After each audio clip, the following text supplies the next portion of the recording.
पूर्व राज्यसभा सांसद बेनी प्रसाद वर्मा के निधन के बाद उनके द्वारा खाली हुई सीट, जो राज्यसभा सीट खाली हुई थी, उसके लिए आज बीजेपी ने जयप्रकाश निषाद को उम्मीदवार बनाया। आज उन्होंने उसके लिए नामांकन किया है। इस अवसर पर उनके साथ उस सूबे के मुखिया योगी आदित्यनाथ भी मौजूद थे।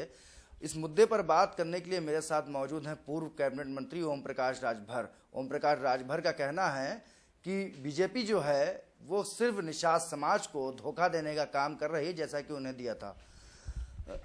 आपने कड़े शब्दों में इस बात को कहा कि बीजेपी जयप्रकाश को लाकर धोखा देने का काम कर रही है, जैसा कि आपको क्यों लगता है कि किस तरीके का धोखा दे रही है और क्यों दे रही है बीजेपी? देखिए, उसके गवाह मैं खुद हूँ।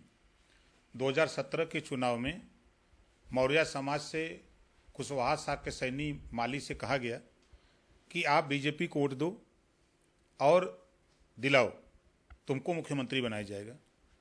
वोट दिलवा दिया, सरकार बन गई। जब मुख्यमंत्री बनाने की बात आई तो फिर कुशवाहा को किनारे लगा दिया गया। 2019 के चुनाव को देखिए, अनुप्रिया पटेल से कहा गया कि आप वोट दिलाओ, वोट दिला दिया, सरकार बन गई 19 की। फिर उनको मंत्रिमंडल से मैं शामिल नहीं किया गया। ओम प्रकाश राजभर से 17 के चुनाव में जो वादा किया बीजेपी ने, भारतीय जनता पार्टी ने, उन्होंने कहा कि प्राथमिक विद्यालय में जो आज़ादी के बाद से लेकर अब तक टाट है उसको हम हटा देंगे, कुर्सी मेज की व्यवस्था करा देंगे। जो पाठ्यक्रम प्राइवेट में चल रहा है वही पाठ्यक्रम हम प्राइमरी में भी चलाएंगे, लागू करेंगे। सामाजिक न्याय समिति जो 27% आरक्षण पिछड़ी जाति को लागू है, जिसमें नाई का, गोंड का, पाल का, प्रजापति का, बिंद का, केवट का, मल्लाह का, राजभर का, चौहान का, बियार का, रजवार का, अर्कबंसी का, ये जातियां जो उसका लाभ नहीं ले पा रही हैं, इसको हम सामाजिक न्याय समिति की जो रिपोर्ट है उसको लागू करेंगे। ये तमाम वादे इन्होंने, प्रदेश में रोजगार हम देंगे, हम गुंडा राज भ्रष्टाचार खत्म करेंगे, हमसे वादा किया। हम उनके साथ गए, वोट दिला दिए। पूर्वांचल में 125 सीट पर हमने वोट दिलवाया, सरकार बन गई। सरकार बनने के बाद जब हम इन सब चीज़ों के लिए लड़ने लगे बीजेपी से, तो उनको लगा कि ये अधिकार की बात कर रहे हैं, ये हमारी गुलामी नहीं कर सकते। तो इन्होंने हमारे भी समाज में 2 गुलाम पैदा किया। एक को राज्यसभा बनाया। राज्यसभा बने भी हमको अंदाजा कम से कम नहीं कुछ तो 2 साल के आसपास हो गया। आज तक उसकी जबान ही नहीं खुली। हमारे समाज के, हमारे हटने के बाद एक मंत्री बनाया। उस मंत्री की भी सत्ता से बाहर जब था तो आरक्षण की बात करता था, सामाजिक न्याय की बात करता था, थाने पर सिपाही दरोगा बाबू चपरासी की हिस्सेदारी की बात करता था। जब से उसको प्रोजेक्ट किया बीजेपी ने, तब तक भी वो गांधी जी के 3 बंदर बन गया। समाज के ऊपर जुल्म, जाति, हत्या, लूट, डकैती, बलात्कार हो रहे हैं। मुंह बंद किया हुआ बोल नहीं रहा है, आंख बंद किया हुआ दिखाई नहीं दे रहा है, कान बंद किया हुआ सुनाई नहीं दे रहा है। उसी तरह 2019 के चुनाव में निषाद पार्टी का इस्तेमाल किया गया। निषाद पार्टी, निषाद, बिंद, केवट, मल्लाह, माझी, मझवार, कश्यप, ये इस उद्देश्य से उनके साथ गया कि हम आरक्षण देंगे। बीजेपी ने कहा हम आरक्षण देंगे। अब आरक्षण के नाम पर, तो आपका कहने का मतलब है जयप्रकाश निषाद के नाम पर सिर्फ बेवकूफ बनाया, गुमराह किया जा रहा है।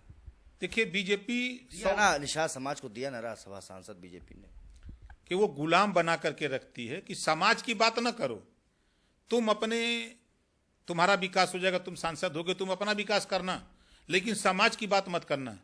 तुम 120 सांसद दिल्ली की पार्लियामेंट में हैं, लेकिन किसी ने, अभी बीपी आयोग बना है, किसी की जबान नहीं खुल रही है। अगर ये मर्द हैं तो या तो वो वापस हो, बीपी आयोग वापस हो, और नहीं तो उसको इस्तीफा देके 120 सांसद को चले आना चाहिए था। 131 सांसद शेड्यूल कास्ट, शेड्यूल ट्राइब्स के हैं। पिछड़ों के ऊपर, दलितों के ऊपर इतना जुल्म, जाति, अत्याचार हो रहा है, इनकी जबान नहीं खुल रही है। उसी तरह ये गूंगे बहरे लोगों को बनाते हैं कि ये जाएंगे समाज को दिखा करके कि इनका वोट हम खाली ले लेंगे, लेकिन ये अधिकार की बात नहीं करेंगे। उसी कड़ी में इनको राज्यसभा बना रहे हैं। अब देखते जाइएगा, ये राज्यसभा जब तक रहेंगे 1.5 साल, इनकी औकात नहीं है कि सदन के अंदर निषाद, बिंद, केवट, मल्लाह को आरक्षण दिला पावे। गारंटी करता हूं 1.5 साल के बाद फिर मिलूंगा। ये नहीं दिला सकते, न बोल सकते हैं। ये सिर्फ वोट दिलाने के लिए समाज में घूम करके ये दिखाएंगे कि हमको राज्यसभा बना दिया, आप हमको देख करके वोट दीजिए। अरे हम तुमको वोट देख करके देंगे। निषाद की बेटी के साथ रेप होता, हत्या हो जाती है, उसको न्याय कैसे मिलेगा? आए दिन निषाद बिंद केवट मल्ला कश्यप की हत्याएं हो रही हैं, बलात्कार हो रहे हैं, अपहरण हो रहे हैं, गंभीर मारपीट हो रही है। उससे निजात दिलाने के लिए सरकार बनाई थी, वोट दिया था, ऐसा नहीं हुआ। तो ये शुद्ध रूप से धोखा देने की योजना है कि उनको बना करके सिर्फ निषाद पार्टी को कमजोर करने के लिए, उनको धोखा देने के लिए। अगर दम था उनको तो फिर निषाद पार्टी के राष्ट्रीय अध्यक्ष को ही क्यों नहीं उन्होंने राज्यसभा भेज दिया, और ताकत मिलती, वो प्रचार करते। लेकिन उनको कमजोर करने के लिए ये साजिश है। अभी चर्चा हो रही थी आपसे ऑफ द कैमरा, राजकुमार सहयोगी अलीगढ़ से विधायक हैं, पुलिस द्वारा मारपीट करने की घटना सामने आई, तो आप कुछ अधिकारों के हनन की बात कर रहे थे। देखिए, जिस दिन बीजेपी भारतीय जनता पार्टी की सरकार बनी, जिलेवार समीक्षा, मंडलवार समीक्षा जब सूबे के मुख्यमंत्री लेते थे, वहां उन्होंने अधिकारियों को स्पष्ट निर्देश देते थे, किसी जनप्रतिनिधि की बात मत सुनो और आप अपने मन से काम करो। उसी का नतीजा है, अधिकारी अपने मन से काम कर रहे हैं। कोई भी जनप्रतिनिधि थाने में जा रहा है, अपनी बात कह रहा है, तो स्वाभाविक है, अगर सही बात वो कह रहा है तो दरोगा अगर नहीं बात मान रहा है तो गुस्सा बढ़ रहा है। तो जब गुस्से में ये कुछ बोल रहा है तो दोनों तरफ से मारपीट हो रही है। अब मारपीट हो रही है, आप एक तरफ अधिकारी को तो सह दिए, विधायक को आपने तवज्जो नहीं दिया, और आज जब विधायक के ऊपर मारपीट होती है तो आप फिर उस अधिकारी को सस्पेंड कराते हो। ऐसा क्यों गलती करते हो? आज इसी सरकार में आपने देखा 69,000 शिक्षक भर्ती में अपराधियों को ये सरकार बचा रही है।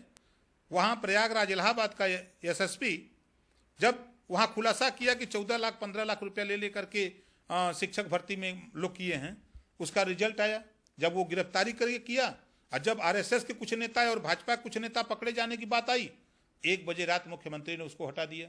आपने कानपुर के बालिका गृह का देखा, जब जांच बढ़ी, बीजेपी के नेता पकड़े जाने लगे तो फिर जांच अधिकारी को ही हटा दिया गया।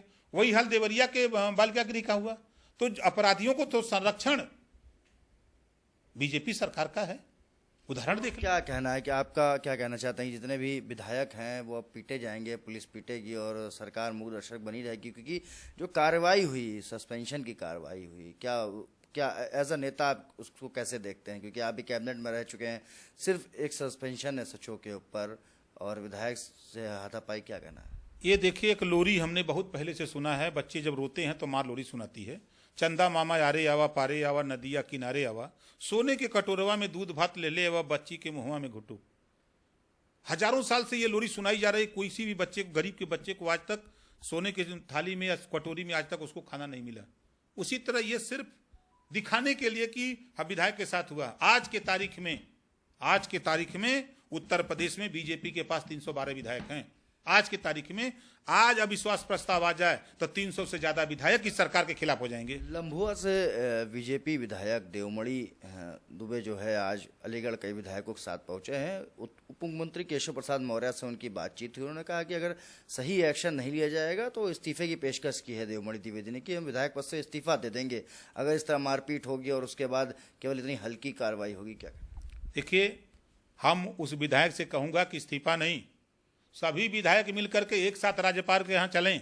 सभी विधायक जो पीड़ित हैं सरकार से, सभी चल करके एक साथ सब लोग इस सरकार को ही बदल दें, अपना एक नया नेता चुन लें। जब तक नया नेता नहीं चुनेंगे विधायक, तब तक इसी तरह लात खाते रहेंगे। रामलली मिश्रा जो है सोनभद्र से एमएलसी हैं, उनके पतिदेव जो हैं भदोही से विधायक हैं, ज्ञानपुर सीट से 4 बार से विधायक हैं। उन्होंने अमित शाह जी को एक पत्र लिखा है। उस पत्र में ये लिखा गया है कि जिस ज़मीन पर जहां वो रहती हैं, 30 सालों से रह रहे हैं, राशन कार्ड है, सब कुछ है, उनके बेटे वहीं पर उद्योग धंधा करते हैं। उसके बाद वहां पर पुलिस के द्वारा जो है एक सिविल मामले को आपराधिक मामले में बदल दिया गया है। उत्पीड़न किया जा रहा है, मतलब एक एमएलसी पत्नी अपने एमएलए पति जिसका नाम पड़ गया है, उत्पीड़न की शिकायत कर रही है। किस तरीके की राजनीतिक स्थिति है और क्या समझते हैं कि क्या अभी स्थितियां ऐसी आ गई हैं कि अब एमएलसी पत्नी जो है एमएलए पति को बचाएगी और दोनों मिलके जो है पत्र लिखेंगे देश के गृह मंत्री को कि हमारे साथ गलत हो रहा है? क्या सूबे में सुनने वाला कोई नहीं है या किस ये स्थितियां कैसे उत्पन्न हुई? क्या कहना है? देखिए, 3 साल के ऊपर लगभग सरकार को बने हो गया, मिनिस्टर तक की बात नहीं सुनी जा रही है। विधायक की बात तो छोड़ दीजिए, कोई भी विधायक, सब असंतुष्ट है, मिनिस्टर असंतुष्ट हैं। जिसका काहे नहीं विधायक को जो मिनिस्टर छोड़ देते हैं, क्यों नहीं पार्टी क्यों नहीं छोड़, रिजाइन क्यों नहीं करते हैं? सत्ता का मुंह है ना सबको। आपने देखा कि ओम प्रकाश राजभर ने क्यों छोड़ा? मुझे भी सब ओम प्रकाश राजभर कहाँ हो जाएंगे? तो फिर आक्रोश में क्यों बोल रहे हैं? ये सरकार, कोई भी व्यक्ति, चाहे वो पत्रकार हो, चाहे नेता हो, चाहे आम आदमी हो, सही बात बोलेगा तो उसके खिलाफ मुकदमा लिखने की इनकी योजना है। पत्रकारों के हजारों लोगों के ऊपर मुकदमा लिखा गया। मैं ये पूछना चाहता हूं कि ये स्थिति कहां से आ गई कि एक वो परिवार जिसमें पत्नी एमएलसी है, पति 4 बार से विधायक है, सिविल मामले को आपराधिक मामले में बदल दिया जाता है। तो ये स्थिति कैसे आई? आज वो गृह मंत्री को पत्र लिख रहे हैं कि हमको जो है आज के समय में जो है प्रताड़ित किया जा रहा है और हमारा रक्षण कीजिए। क्या लगता है योगी आदित्यनाथ जी रक्षण करने में? ये पॉलिटिकल खेल है। वो अपने दम पर जिला पंचायत अध्यक्ष बना लेते हैं, वो अपने दम पर एमएलए बन गए। सरकार की गुलामी नहीं कर रहे हैं, जी हजूरी नहीं कर रहे हैं। सरकार चाह रही है कि हमारी जी हजूरी करें, हम जैसे कहें वैसे रहें, वो उसको मानने को तैयार नहीं। इसी वजह से ये सब ड्रामा चल रहा है।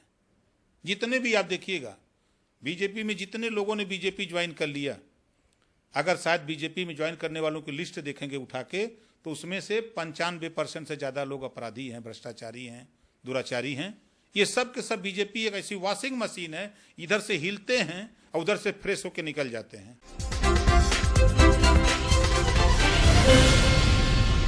Hi guys, this is Neetu Chandra. You're watching me on Expose India. Keep watching.